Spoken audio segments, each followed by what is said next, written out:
Di sebuah kota yang penuh hiruk-pikuk, tersembunyi di antara gedung-gedung tinggi dan jalanan yang ramai, ada banyak hati yang hening, terluka, lelah, dan nyaris menyerah. Beberapa dari mereka kehilangan pekerjaan, ada yang kehilangan orang tercinta, dan tak sedikit yang kehilangan arah. Mereka berjalan dalam diam, memikul beban hidup yang tak terlihat, tetapi begitu berat di dada. Di tengah keramaian itu, muncullah seorang pria dengan langkah yang tenang dan tatapan penuh belas kasih.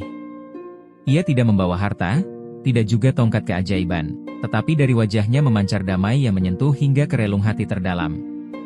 Pria itu adalah Yesus. Ia tidak memilih-milih kepada siapa ia mendekat. Ia menghampiri seorang wanita tua yang duduk di pinggir jalan dengan mata kosong dan berkata lembut, "Aku melihatmu, Ibu. Air matamu tidak tersembunyi dariku. Engkau tidak sendirian." Wanita itu pun menangis, bukan lagi karena putus asa, tetapi karena merasa diperhatikan. Untuk pertama kalinya setelah sekian lama, ia merasa ada yang peduli. Kemudian Yesus menghampiri seorang pria muda yang sedang termenung, kecewa karena gagal mencapai cita-citanya. Yesus duduk di sampingnya dan berkata, "Harapanmu belum mati. Aku bisa mengubah kegagalan menjadi awal yang baru, jika engkau mau berjalan bersamaku." Yesus juga mendatangi seorang ibu yang merasa tidak cukup kuat membesarkan anak-anaknya seorang diri. Dengan suara lembut, ia berkata, "Tenanglah. Aku akan berjalan bersamamu di setiap langkah, memberikan kekuatan saat kamu merasa lelah, dan pelukan saat kamu merasa hancur." Dan kepada semua orang yang merasa hancur, Yesus tidak memberikan janji kosong. Ia tidak selalu mengambil penderitaan mereka saat itu juga, tetapi ia memberikan sesuatu yang jauh lebih berharga, pengharapan yang hidup. Ia tidak berkata, "Jangan menangis," tapi ia berkata, "Menangislah di bahuku. Aku akan menanggung bebanmu bersamamu."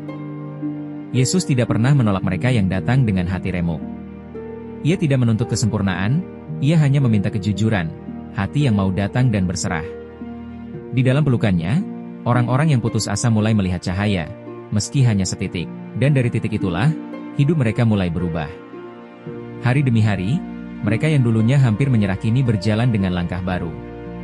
Mereka mungkin belum sepenuhnya bebas dari masalah, tetapi mereka tahu mereka tidak sendirian. Karena Yesus, Sang Penolong sejati, ada di tengah mereka, mengangkat yang jatuh, mengobati yang luka, dan menyalakan kembali harapan yang hampir padam. Sebab kasih-Nya tidak mengenal batas. Baginya, tak ada hati yang terlalu rusak untuk dipulihkan. Tak ada hidup yang terlalu jauh untuk dijangkau. Di dalam Yesus, selalu ada jalan pulang.